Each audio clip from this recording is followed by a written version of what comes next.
Hi everyone. ഈ വർഷത്തെ രണ്ടാമത്തെ നീറ്റ് എക്സാമും കഴിഞ്ഞു.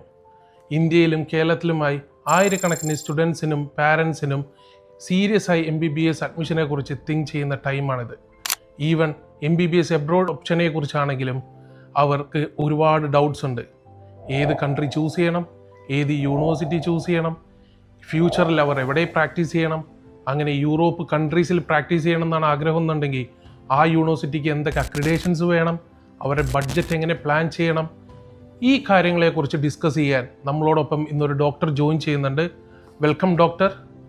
Hi everyone.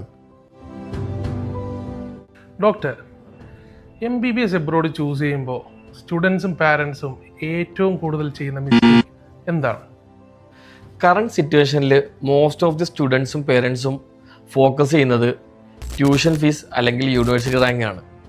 പക്ഷേ എൻ്റെ അഭിപ്രായത്തിൽ ആസ് എ മെഡിക്കൽ ആസ്പിരൻറ്റ് ഏറ്റവും മെയിനായിട്ട് ഫോക്കസ് ചെയ്യേണ്ടത് കരിയർ പ്ലാനിനാണ്. അതിനായിട്ടൊരു ഫൈനൽ ഗോൾ എന്ത് ചെയ്യണം, സെറ്റ് ചെയ്യണം.